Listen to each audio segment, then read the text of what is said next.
Ya, Assalamualaikum warahmatullahi wabarakatuh. Sebelum memulai pembelajaran pada pagi hari ini, marilah kita berdoa bersama-sama terlebih dahulu. Berdoa mulai. Berdoa selesai, ya semuanya. Kira-kira apa kabar kalian semuanya? Alhamdulillah baik. Sebelumnya Ibu absen dulu ya. Mbak Anita, Mbak Dina, Mas Kitfi, Mas Akbar, Mas Rizky, Mbak Intan, Mbak Amel. Ya, semuanya berangkat ya, alhamdulillah. Jadi materi hari ini kita akan membahas mengenai sumber energi. Sebelum kita lanjutkan ke pembagian sumber energi, siapa yang tahu apa itu sumber energi? Oh ya, jadi sumber energi adalah segala sesuatu yang ada di sekitar yang mampu menghasilkan suatu energi, baik yang kecil maupun yang besar. Secara garis besar, energi itu dibagi menjadi dua. Yang pertama, energi yang dapat diperbarui dan energi yang tidak dapat diperbarui. Yang pertama, energi yang diperbarui. Energi yang diperbarui adalah energi yang dapat dipakai secara terus-menerus dan tidak khawatir energi itu akan habis. Contohnya, energi dari sinar matahari, dari angin, dari PLTA atau pembangkit listrik tenaga air, dan masih banyak lagi yang lainnya. Jadi untuk yang pertama yaitu energi matahari. Apa ya kira-kira energi yang bisa dihasilkan dari sinar matahari? Jadi pemanfaatan dari sinar matahari yaitu menggunakan sel surya yang berfungsi mengubah dari energi sinar matahari dirubah menjadi energi listrik yang dapat digunakan untuk kebutuhan manusia, misalnya untuk menanam nasi menggunakan magicom, atau untuk disalurkan ke lampu sebagai penerang atau yang lainnya seperti itu. Lalu yang kedua adalah energi angin. Energi angin karena angin itu tidak bisa dilihat, jadi ibu tidak bisa memberikan gambarnya ya. Jadi pemanfaatan dari energi angin itu dapat digunakan dengan menggunakan kincir angin.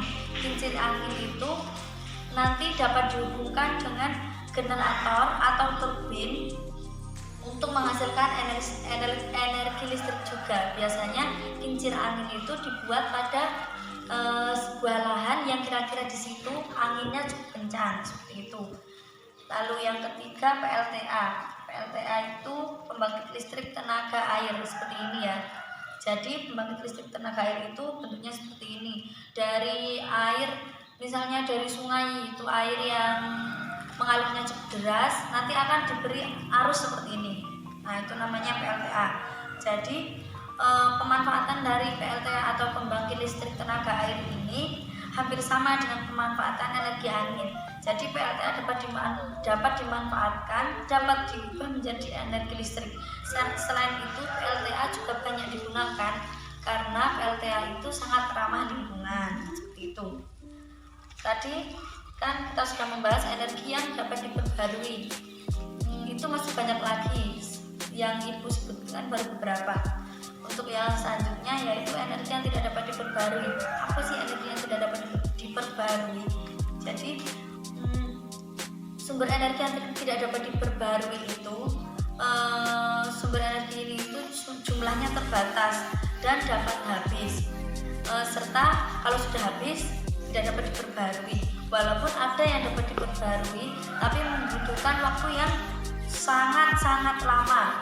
Contohnya, energi yang dapat diperbarui antara lain yaitu sumber energi yang berasal dari fosil. Sumber energi yang berasal dari fosil ini sebenarnya dapat diperbaharui, tapi memerlukan waktu yang cukup panjang. Jadi untuk memperbaharui sumber energi ini kita membutuhkan waktu berjuta-juta tahun lamanya agar dapat dia muncul kembali seperti itu. karena energi fosil ini, energi yang berasal dari fosil ini berasal dari makhluk hidup yang telah mati dan terpendam di tanah hingga jutaan tahun. Contohnya minyak bumi, seperti ini. Contohnya minyak bumi dapat diolah menjadi bahan bakar. Jadi dari satu minyak bumi yang berasal dari fosil maupun fosil tumbuhan maupun fosil hewan seperti itu yang sudah terkubur di dalam tanah selama jutaan tahun, itu akan diolah menjadi beberapa bahan bakar misalnya yang kita gunakan seperti bensin, solar, dan masih banyak lagi seperti itu. Yang kedua adalah batu bara. Batu bara ini dapat digunakan sebagai alat, sebagai bahan bangunan, untuk mendirikan bangunan yang kita tempati seperti itu. Yang selanjutnya yaitu berasal dari mineral alam, air.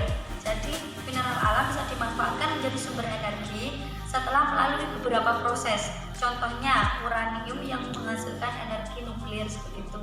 Jadi energi itu dibagi menjadi dua, yang dapat diperbarui dan tidak dapat diperbarui. Contohnya tadi yang sudah disebutkan tadi. Sekarang sudah paham kan semuanya atas yang sudah Ibu jelaskan tadi? Untuk selanjutnya silakan buka buku siswa halaman 133. Di situ ada soal. Di situ ada soal, nanti kalian disuruh mencocokkan yang termasuk ke energi dapat diperbarui dan tidak dapat diperbarui. Silakan dibuka, silakan dikerjakan. Sudah selesai tugas yang sudah Ibu perintahkan. Kalau sudah selesai tugas yang sudah anak-anak kerjakan, silakan dikumpulkan ke depan. Besok akan kita bahas bersama-sama di pembelajaran yang selanjutnya. Ya baik. Jadi mungkin pelajaran hari ini Ibu cukupkan sekian. Apakah ada yang belum jelas atau ingin bertanya? Baik, Ibu kira sudah tidak ada yang akan bertanya lagi. Untuk tugas di rumah, silakan kalian kerjakan buku siswa halaman 135. Silakan dikerjakan, akan kita bahas pertemuan yang akan datang. Dikerjakan di buku tugas ya. Baik, sekian dari Ibu. Sebelum mengakhiri pembelajaran pada pagi hari ini, marilah kita berdoa bersama-sama terlebih dahulu. Berdoa mulai. Berdoa selesai. Sekian dari Ibu, banyak kurangnya Ibu mohon maaf. Wassalamualaikum warahmatullahi wabarakatuh.